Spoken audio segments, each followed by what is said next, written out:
नमस्कार साथियों, मैं रजत रस्तोगी आपको स्वागत करता हूं, अभिनंदन करता हूं अपने YouTube चैनल न्यू OCI पर।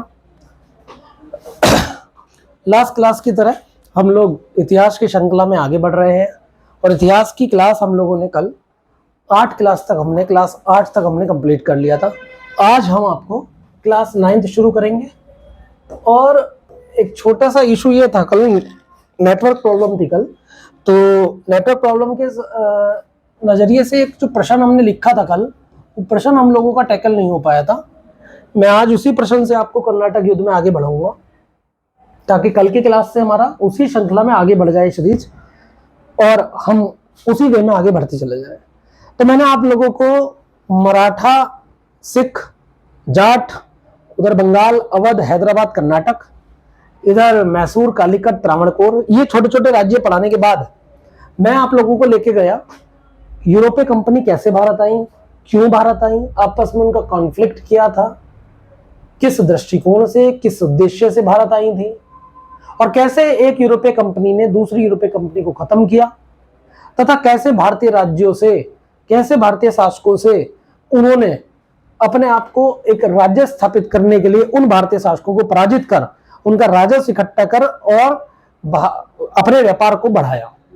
ये व्यापार करने भारत आई थी और व्यापार करने के साथ साथ ये एक राजनीतिक कंपनी में तब्दील हो गई। तो आखिर कैसे हो गई, इसका कारण हमने जाना था। मैंने आपको बताया था कि अमेरिका से जो धातु आ रही थी उसकी उपलब्धता कम हो गई, तो जब कम हो गई तो भारत में जो वो कंपनी आ रही तो आने के बाद उसे यहाँ आयात निर्यात करने के लिए कुछ वस्तु चाहिए, तभी तो वो यूरोप में अपनी कुछ वस्तुएं ले जाकर बेचती भारत से। लेकिन मुद्रा कम होने से, धातु कम होने से, अमेरिकी धातु कम होने से हुआ क्या कि उन्होंने ये सोचा कंपनियों ने कि क्यों ना हम भारतीय राजस्व पर ही अपना कब्जा स्थापित कर लें और यहीं के राजस्व से वस्तुएं खरीद कर यूरोप के बाजार में जाकर बेच दे, मुनाफा अच्छा होगा। और यही हुआ। तो बच्चों, इस कड़ी में सबसे पहले बंगाल जुड़ा, लेकिन रास्ते में आ रहा था फ्रांस, तो ब्रिटिश ने सबसे पहले फ्रांस को पराजित किया। तो फ्रांस को पराजित करने के लिए उन्होंने कर्नाटक युद्ध लड़े। तो कर्नाटक युद्ध के बारे में जब कल बात चल रही थी तो बच्चों, कर्नाटक युद्ध कुछ और नहीं बल्कि वैश्विक स्तर पर होने वाले दो साम्राज्यों का युद्ध है, ना कि दो कंपनियों का युद्ध। ये साम्राज्यों का युद्ध है और साम्राज्यों का युद्ध किस किस साम्राज्यों का युद्ध? ब्रिटिश साम्राज्य का वर्सेस फ्रांस साम्राज्य का। तो कर्नाटक युद्ध में मैंने आप लोगों को बताया था, यदि आपसे कहा जाए तो प्रश्न हम लोगों का कुछ इस प्रकार था।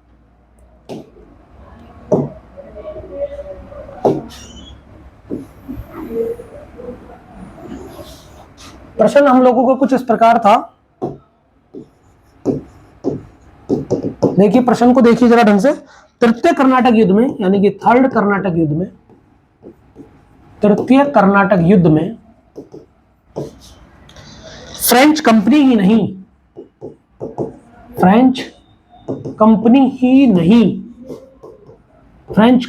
नहीं बल्कि फ्रेंच साम्राज्य के भविष्य, बल्कि फ्रेंच साम्राज्य के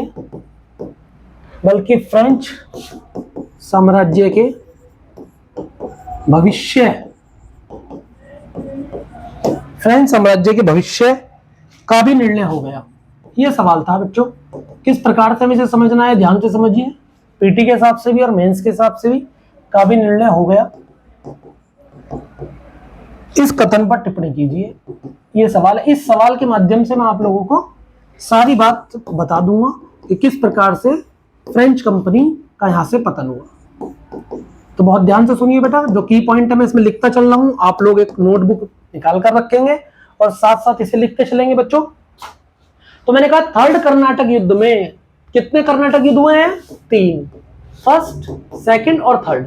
बच्चों, उसमें मैंने क्या बताया कि ब्रिटिश और फ्रेंच के बीच में जब लड़ाई हो रही है तो वो कहीं ना कहीं यूरोपीय विस्तार, कहीं ना कहीं उपनिवेशवाद की होड़ की लड़ाई चल रही है। तो उपनिवेशवाद की होड़ में तृतीय कर्नाटक युद्ध एक अंतिम युद्ध होता है फ्रेंच कंपनी और ब्रिटिश कंपनी के बीच। तो इस युद्ध के बारे में बता दें आप लोगों को, तृतीय कर्नाटक युद्ध कोई स्थानीय मुद्दे पर आरंभ नहीं हुआ था। कोई स्थानीय मुद्दा नहीं था कि यहाँ पे भारत में ब्रिटिश और फ्रेंच दोनों हैं तो क्या कोई स्थानीय मुद्दा होगा? बिल्कुल नहीं, स्थानीय मुद्दे पर आरंभ नहीं हुआ था, बल्कि वह एक वैश्विक स्तर पर प्रारंभ होने वाला वैश्विक स्तर पर प्रारंभ होने वाला ब्रिटिश और फ्रांसीसी साम्राज्य के बीच संघर्ष का हिस्सा था। ये एक वैश्विक स्तर पर संघर्ष था, किस किस के बीच? ब्रिटिश साम्राज्य और फ्रेंच साम्राज्य के बीच।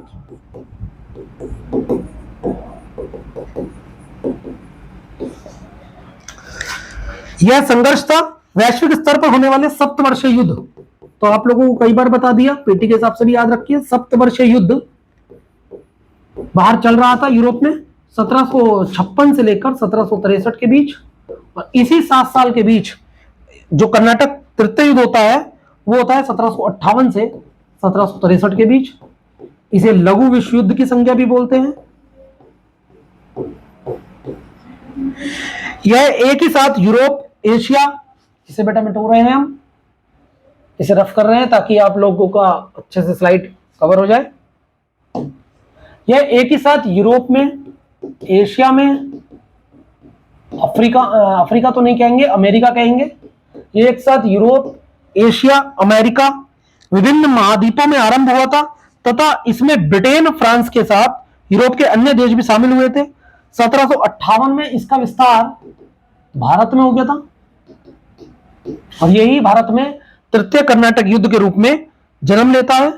इस संघर्ष में 1760 का सबसे निर्णायक युद्ध 1760 का, ये फैक्ट आपको लोगों को याद रखना है, वांडीवाश का युद्ध 1760 में होता है और वांडीवाश का युद्ध ब्रिटेन वर्सेस फ्रांस के बीच होता है, जिसमें फ्रांस हार जाएगा, ब्रिटेन जीत जाएगा। तो इस प्रकार से फ्रांस की सत्ता हमेशा के लिए समाप्त हो जाएगी।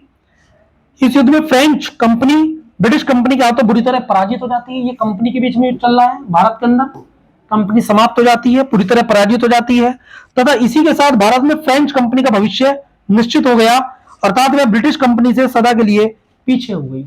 ये कंपनी ब्रिटिश कंपनी से सदा के लिए क्या हो गई? पीछे हो गई। तो इस प्रकार कंपनी का पतन तो यहां हो गया वांडीवाश के युद्ध में। वहीं दूसरी तरफ सप्तवर्षीय युद्ध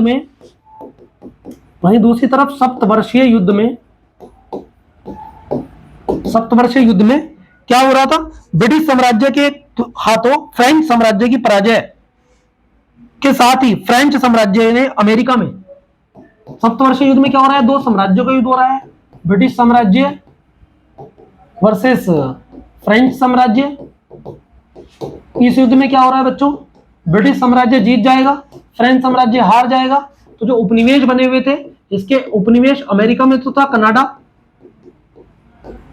ये कनाडा उपनिवेश खो देगा, और एशिया में था भारत नाम का उपनिवेश। इन दोनों का लॉस होगा, किसे? फ्रेंच साम्राज्य को। तो इसके साथ ही वैश्विक उपनिवेश स्थापित करने के मोर्चे पर ब्रिटिश साम्राज्य आगे निकल जाएगा और फ्रेंच साम्राज्य पीछे रह जाएगा।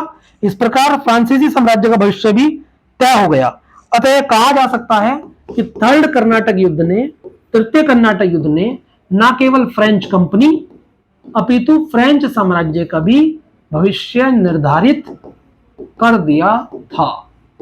मैं समझता हूं कि ये सवाल से आप लोगों को पीटी और मेंस के रिगार्डिंग, दोनों के रिगार्डिंग फैक्चुअल डेटा भी समझ आ गया होगा और लिखने का एक तरीका भी समझ आ गया होगा। एक बार फिर बता रहा हूं कि तृतीय कर्नाटक युद्ध ना केवल फ्रेंच कंपनी के पतन के लिए था, अपितु फ्रेंच साम्राज्य का भी निर्णायक सिद्ध हुआ। तो बच्चों फ्रेंच कंपनी तो वांडीवाश युद्ध के थ्रू भारत में समाप्त हो जाती है, जो 1760 में हुआ, और फ्रेंच साम्राज्य है जो कि सप्तवर्षीय युद्ध में ब्रिटेन के द्वारा पराजित हो जाता है। तो जब ये पराजित हो जाता है बच्चों, तो फ्रेंच साम्राज्य अमेरिका में कनाडा खो देगा और एशिया में भारत जैसे उपनिवेश को खो देगा। तो इस प्रकार हमारा ये कर्नाटक युद्ध का टॉपिक चल रहा था, तृतीय कर्नाटक युद्ध हो गया। अब हम आप लोगों को एक कॉन्सेप्ट और सिखाते हैं, बहुत ध्यान से सीखिए अगला कॉन्सेप्ट। एक अगला प्रश्न है, प्रश्न के माध्यम से ही हम पीटी के और मेंस के फैक्ट तैयार करते चलेंगे, थ्योरी को समझते चलेंगे। एक अगला प्रश्न है, फ्रांसीसी कंपनी के समानांतर, फ्रांसीसी कंपनी के समानांतर, सवाल को लिखते चला करो, ब्रिटिश कंपनी के निर्णय लेने की स्वतंत्रता निर्णय लेने की स्वतंत्रता वह कारक थी, निर्णय लेने की स्वतंत्रता वह कारक थी या वह कारक था, वह कारक था जिसने भारत में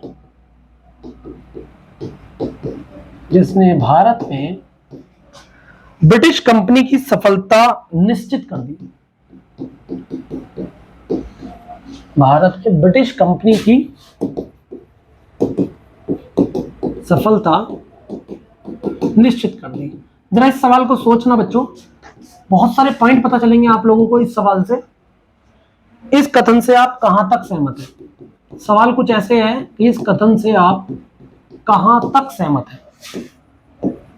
तो ये सवाल, पहली बात तो हमें ये पता लगाना है कि ये सवाल आर्गुमेंटेटिव है या हाइपोथेटिकल है। तो हमने लास्ट टाइम बताया था कि अगर आपसे कहे आपका व्यू जाने, आपका व्यू कि आप कहां तक सहमत है, तो ये सवाल तर्क पर आधारित बन जाता है बच्चों। और तर्क पर आधारित सवाल हाइपोथेटिकल नहीं होते बल्कि आर्गुमेंटेटिव होते हैं। आर्गुमेंटेटिव प्रश्न आर्ग्यू कर रहा है आपसे, एक तर्क कर रहा है आपसे कि बताइए कहां तक। सोचिए जरा इस सवाल को बच्चों, पढ़िए अच्छे से इस सवाल को। 2 मिनट हम पानी लें।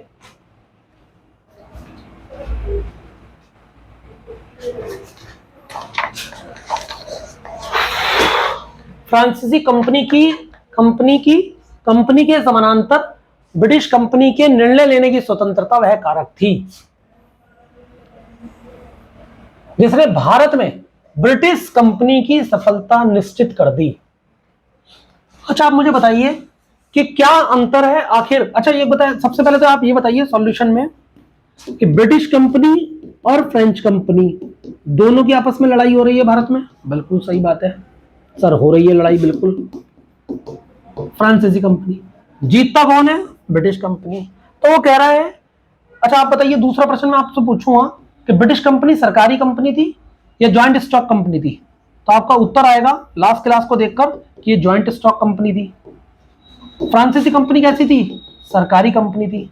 और हमने कई बार बताया आपको बेटा कि सरकारी कंपनी में जो प्रबंधन है वो सरकार के हाथों में होगा, सरकारी प्रबंधन है कि नहीं। और यहां जो प्रबंधन होगा वो निजी हाथों में होगा क्योंकि ये ज्वाइंट स्टॉक है, निजी हाथों में प्रबंधन। तो आप तर्क समझिए बेटा, क्या तर्क है? फ्रांसीसी कंपनी के समानांतर ब्रिटिश कंपनी के निर्णय लेने की स्वतंत्रता, मतलब जो फैसले ब्रिटिश कंपनी लेती थी स्वतंत्र होकर, क्या वो फैसले फ्रांसीसी कंपनी ले पाएगी?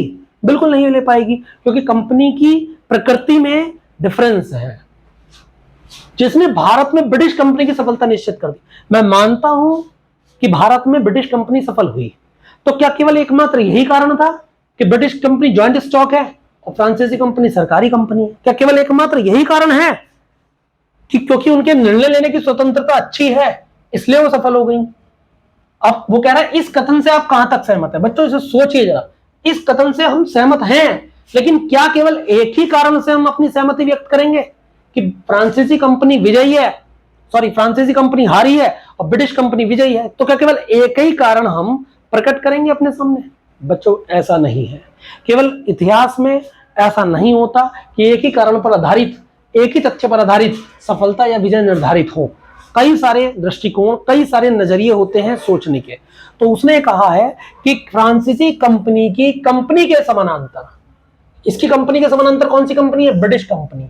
तो ब्रिटिश कंपनी में जो निर्णय लेने की स्वतंत्रता थी, तो क्या केवल वो कारक थी जिसने भारत में ब्रिटिश कंपनी की सफलता निश्चित कर दी? क्या केवल एकमात्र वही एक कारण है? तो हम कहेंगे ये एक कारण है जिससे ब्रिटिश कंपनी को सफलता मिली, लेकिन एकमात्र कारण नहीं है कि जिससे ब्रिटिश कंपनी सफल हो पाई। तो बच्चों इसे देखिए जरा, मैं कैसे समझा रहा हूं आप लोगों को अगली स्लाइड में। तो हम लोगों को मैंने एक बात बताई उत्तर में कि केवल यही एक कारण नहीं था, और भी कारण थे जिसने ब्रिटिश कंपनी को सफल बनाया। देखिए, ब्रिटिश कंपनी के हाथों फ्रेंच कंपनी की पराजय के लिए एक से अधिक कारण उत्तरदायी होते हैं। ध्यान से समझिए, ब्रिटिश कंपनी के हाथों फ्रेंच कंपनी की पराजय के एक से अधिक कारण उत्तरदायी प्रतीत होते हैं, या एक से अधिक कारण उत्तरदायी थे। यह सही है कि ब्रिटिश कंपनी की निर्णय लेने की स्वतंत्रता, ऐसे लिखेंगे हम, यह सही है कि ब्रिटिश कंपनी के निर्णय लेने की स्वतंत्रता एक महत्वपूर्ण कारक था। यह सही है कि ब्रिटिश कंपनी के निर्णय लेने की स्वतंत्रता एक महत्वपूर्ण कारक था, परंतु यही एकमात्र कारण नहीं था। बस यही की पॉइंट है, परंतु यही एकमात्र कारण नहीं था। बहुत ध्यान समझिए बच्चों। जैसा कि हम जानते हैं कि ब्रिटिश कंपनी एक जॉइंट स्टॉक कंपनी थी, बिल्कुल सही बात है, लिख सकते हैं ब्रिटिश कंपनी एक कैसी कंपनी है, जॉइंट स्टॉक कंपनी है, JSC जॉइंट स्टॉक कंपनी थी। अतः इसका प्रबंधन दक्ष या सक्षम था। तो इसका प्रबंधन कैसा होगा, दक्ष या सक्षम प्रबंधन होगा, अच्छा प्रबंधन होगा, क्योंकि निजी हाथों में है, तथा इसे कंपनी के हित में स्वतंत्र रूप से निर्णय लेने की शक्ति थी। स्वतंत्र रूप से निर्णय लेने की शक्ति थी, बिल्कुल सही बात है, स्वतंत्र रूप से निर्णय लेने की शक्ति थी कंपनी के हित में, कंपनी के हित में स्वतंत्र रूप से निर्णय लेने की शक्ति थी किसे, ब्रिटिश को। और मुनाफा इसका उद्देश्य था। मेन उद्देश्य क्या था इसका, ब्रिटिश कंपनी का मुनाफा। तो मुनाफा के लिए जो महत्वपूर्ण प्रबंधन किया जाए वो जरूरी था। वहीं फ्रेंच कंपनी सरकारी कंपनी में कार्य करती और इसके निर्णय में काफी विलंब हो जाता, अतः डुप्ले जैसे प्रतिभाशाली अधिकारी के लिए जगह नहीं होती। तो फ्रेंच कंपनी के बारे में जब आप तुलना करेंगे तो आप कहोगे ये कंपनी कैसी है, ये कंपनी सरकारी है। सरकारी है तो निर्णय लेने में क्या हो जाएगा, विलंब हो जाएगा, पक्की बात, क्योंकि सब लोग की राय से होगा, निर्णय लेने में विलंब हो जाएगा। और अपनी धारणा भी होती है कि सरकारी काम तो लेट लतीफ होते ही हैं, निर्णय लेने में विलंब हो जाता है। हालांकि इनके पास एक प्रतिभाशाली शासक था डुप्ले, परंतु वो बेचारा भी कहां तक करे, क्योंकि उसे जब ऊपर से ऑर्डर ही नहीं मिल रहा तो ये अपना निर्णय कैसे फॉलो कराए। और डुप्ले जैसे प्रतिभाशाली अधिकारी के लिए भी जगह नहीं मिल पाई, कोई जगह नहीं मिल पाई। परंतु इसके लिए अन्य कारक भी उत्तरदायी थे, जो इस प्रकार है। नंबर 1 देखिए, अन्य कारक। नंबर 1, ब्रिटिश कंपनी की व्यावसायिक सफलता। ये एक सबसे महत्वपूर्ण कारक है, ब्रिटिश कंपनी की व्यावसायिक सफलता। व्यावसायिक सफलता यानी कि जो व्यवसाय था ब्रिटिश कंपनी का वो ज्यादा था, किससे, फ्रांस की कंपनी से। दूसरा, ब्रिटिश कंपनी को रॉबर्ट क्लाइव तथा सर आयरकूट जैसे योग्य अधिकारियों की सेवा प्राप्त होना।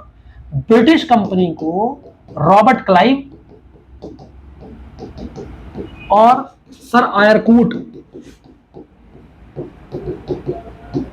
जैसे योग्य अधिकारियों की सेवा प्राप्त होना, जैसे योग्य अधिकारियों की सेवा प्राप्त होना, कोई दिक्कत नहीं है। ब्रिटिश कंपनी को बंगाल जैसे समृद्ध प्रांत का संसाधन,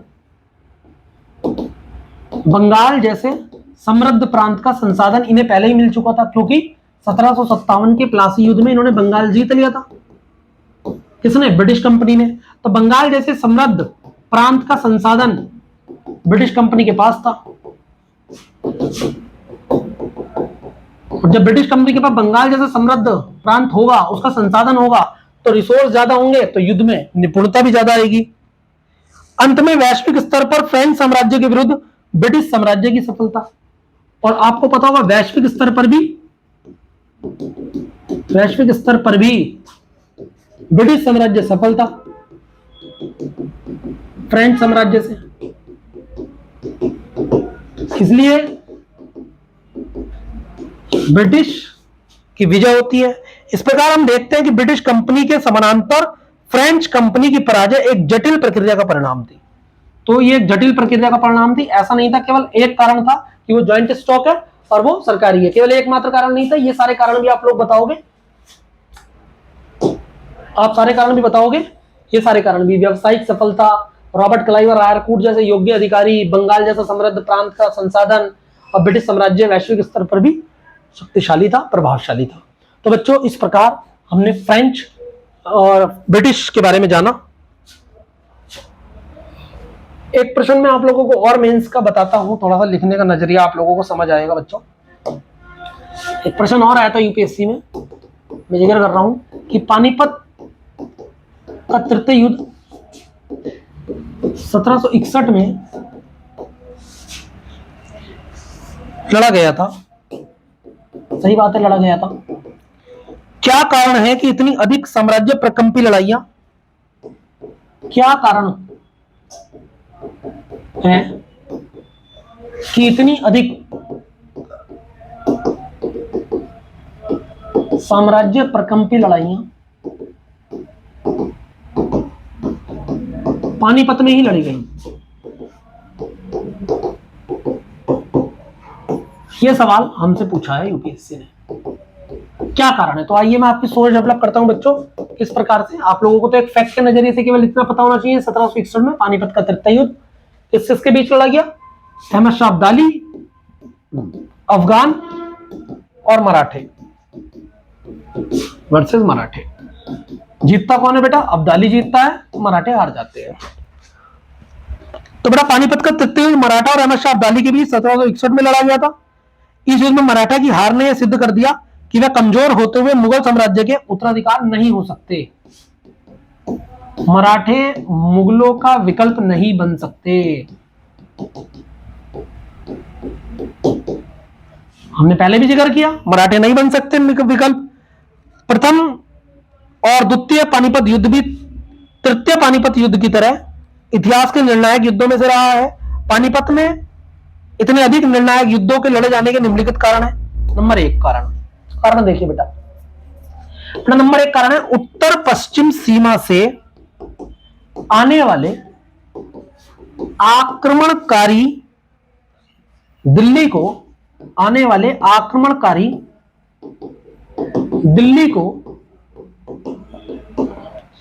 अपने नियंत्रण में लेना चाहते थे। दिल्ली सत्ता का केंद्र शुरुआत से रही है। अगर ये मैं भारत देखूं तो बच्चों उत्तर पश्चिम से आक्रमणकारी यहां से आ रहे हैं और ये दिल्ली को चाह रहे हैं सेंटर बनाना, उसे अपने नियंत्रण में लेना चाह रहे हैं, क्योंकि सल्तनत काल से दिल्ली राजनीतिक सत्ता का केंद्र रही है। राजनीतिक सत्ता का केंद्र दिल्ली रही है सल्तनत काल से ही। सल्तनत काल 1206 से प्रारंभ हुआ था। उत्तर भारत पर नियंत्रण के लिए दिल्ली पर नियंत्रण आवश्यक था। अगर कोई उत्तर भारत पर नियंत्रण करना चाहता है, उत्तर भारत पर नियंत्रण के लिए दिल्ली पर नियंत्रण आवश्यक था। दिल्ली पर नियंत्रण आवश्यक था। पानीपत की अवस्थिति दिल्ली के पास में थी, और पानीपत की अवस्थिति क्या थी? दिल्ली के पास थी। अवस्थिति मतलब उसकी लोकेशन बच्चों।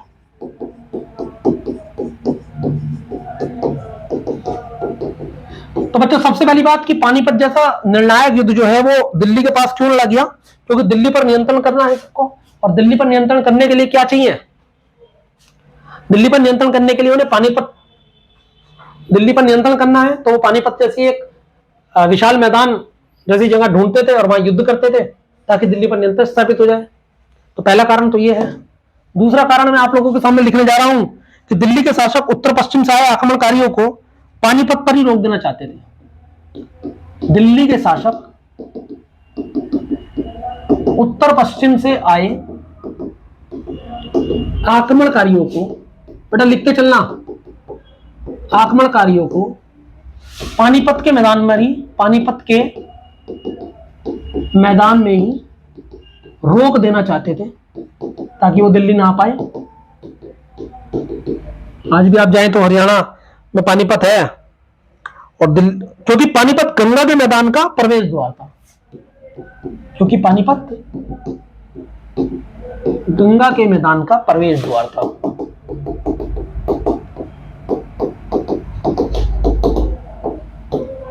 प्रवेश द्वार था, तो ये वहीं रोक देना चाहते थे आक्रमणकारियों को।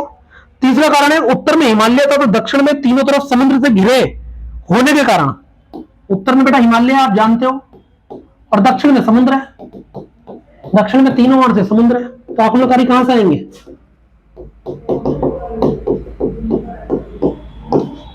समुद्र से घिरे होने के कारण आक्रमणकारी उत्तर पश्चिम से ही भारत पर आक्रमण संभव था। उत्तर पश्चिम से आने वाले आक्रमणकारी पंजाब जैसे उपजाऊ क्षेत्र को खाद्य सामग्री एवं अन्य सामान की आपूर्ति के लिए अपने अधिकार क्षेत्र में लेना चाहते थे। पंजाब जैसे उपजाऊ क्षेत्र को आक्रमणकारी अपने प्रभाव क्षेत्र में लेना चाहते थे। पंजाब में जाके डेरा डालते थे आक्रमणकारी खाद्य के लिए। पंजाब पर विजय प्राप्त करने के बाद पानीपत दिल्ली पहुंचने का मध्य बिंदु बन जाता था। पानीपत पंजाब के बाद दिल्ली पहुंचने का मध्य बिंदु बन जाता था, इसलिए पानीपत में युद्ध होते थे। बेटा पानीपत के पास जीटी रोड गुजरती थी। ये ग्रांड ट्रंक रोड वही है जो शेरशाह सूरी ने बनवाई थी, जिससे दिल्ली के शासकों द्वारा युद्ध क्षेत्र तक, दिल्ली के शासकों को भी तो युद्ध क्षेत्र तक सामान ले जाना है, तो दिल्ली के शासकों को युद्ध क्षेत्र तक रसद आपूर्ति मतलब खाद्य सामग्री, सैन्य सामान, खाद्य सामग्री, सैन्य सामान ले जाना आसान था।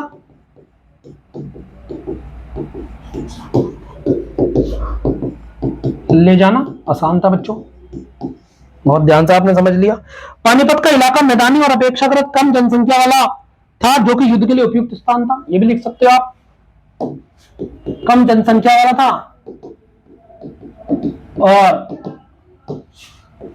कम जनसंख्या है और मैदानी इलाका है, तो युद्ध के लिए उत्तम था। तो यही कारण है बच्चों कि पानीपत, यही कारण है बच्चों कि जो पानीपत के भीषण युद्ध हुए हैं वो पानीपत में ही क्यों हुए, ये सवाल पूछा गया था। हमने आप लोगों को कुछ प्रश्न दिए थे पिछली क्लास में, उम्मीद है मुझे आप लोगों ने किए होंगे, उन्हें डिस्कस करते हैं बच्चों। भारत में पुर्तगालियों की नीतियों का सही कथन बताओ। नंबर 1 हमने विकल्प दिया था सामुद्रिक गतिविधियों पर नियंत्रण स्थापित करना, तो बिल्कुल सही है। नंबर 1 कथन सामुद्रिक गतिविधियों पर नियंत्रण स्थापित करना। दूसरा हमने दिया था ईसाई धर्म को फैलाना, बिल्कुल सही है, ईसाई धर्म को भी फैलाया था इन्होंने। भारत में पुर्तगालियों की नीतियों में सही कथन बताओ, तो नंबर 1 है सामुद्रिक गतिविधियों पर नियंत्रण स्थापित करना, बिल्कुल सही है। सामुद्रिक गतिविधियों पर नियंत्रण स्थापित करना इनका उद्देश्य था। दूसरा था ईसाई धर्म का प्रचार, यह भी सही बात है। तीसरा था सामुद्रिक डकैती करना,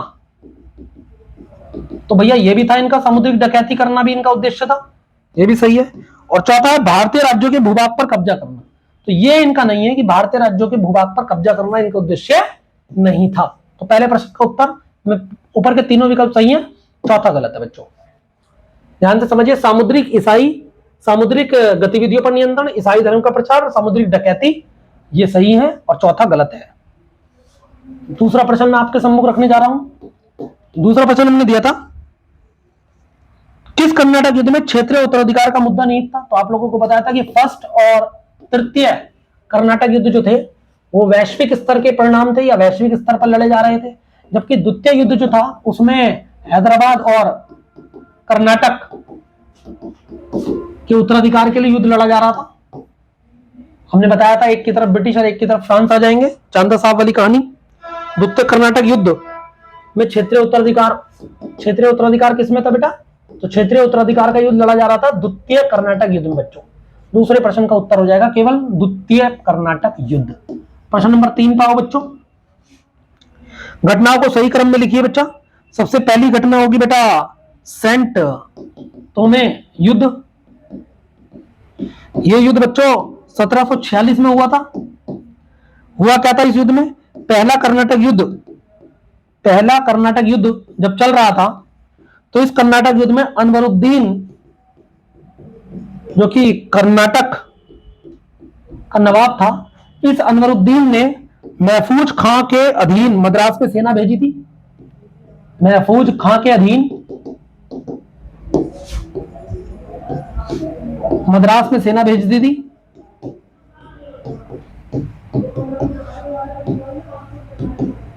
जिसे गवर्नर पैराडाइज ने, जिसे फ्रांसीसी गवर्नर पैराडाइज ने, फ्रांसीसी गवर्नर पैराडाइज ने,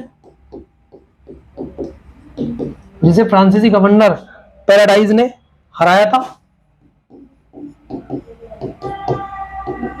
इस लड़ाई को सेंट थोमे कहते हैं। इसी लड़ाई को हम सेंट थोमे की लड़ाई बोलते हैं बेटा इतिहास में। ये 1746 के आसपास लड़ा गया था बेटा, याद रखना। ये कहानी थोड़ी सी पता ही नहीं थी फर्स्ट कर्नाटक युद्ध में, अब बता रहा हूं। तो सेंट थोमे की लड़ाई में क्या है कि फर्स्ट कर्नाटक युद्ध में अनवरुद्दीन जो कर्नाटक का नवाब था, उसने महफूज खां के नेतृत्व में एक सेना भेजी थी मद्रास में, जिसे गवर्नर पैराडाइज ने, फ्रांसीसी गवर्नर ने हरा दिया था। उसके बाद अगली घटना होगी प्लासी युद्ध। प्लासी युद्ध के बारे में हम बताएंगे डिटेल में बच्चा, ये 1757 में होगी। उसके बाद अगली घटना होगी वांडीवाश का युद्ध। तो वांडीवाश का युद्ध जो है बेटा वो 1760 में था, ब्रिटिश और फ्रांस के बीच बेटा, जिसमें ब्रिटिश कंपनी जीत जाएगी, फ्रांसीसी कंपनी हार जाएगी। तो ये प्रकार क्रम ये है, सबसे पहले सेंट थोमे, फिर प्लासी, फिर वांडीवाश। बच्चों इससे पहले शायद एक क्वेश्चन और था, वो भी हम बता देते हैं। प्रश्न नंबर 4, ब्रिटिश कंपनी का प्रथम रेजिडेंसी। एक सवाल हमने ये पूछा था, ब्रिटिश कंपनी का प्रथम रेजिडेंसी। थोड़ा प्रथम रेजिडेंसी नहीं, प्रेसिडेंसी। तो ब्रिटिश कंपनी की प्रथम प्रेसिडेंसी है सूरत। याद रखो बच्चा, ये सवाल कई बार एग्जाम में आ गया। ये इसका उत्तर क्या है? सूरत। प्रश्न नंबर 5 में जो असर्शन वाला पार्ट है, वो असर्शन वाला पार्ट क्या है बच्चों कि ईस्ट इंडिया कंपनी ने पूरब की ओर, ईस्ट इंडिया कंपनी ने पूरब की ओर व्यापार पर एकाधिकार करने का लक्ष्य बनाया। व्यापार पर एकाधिकार करने का लक्ष्य बनाया।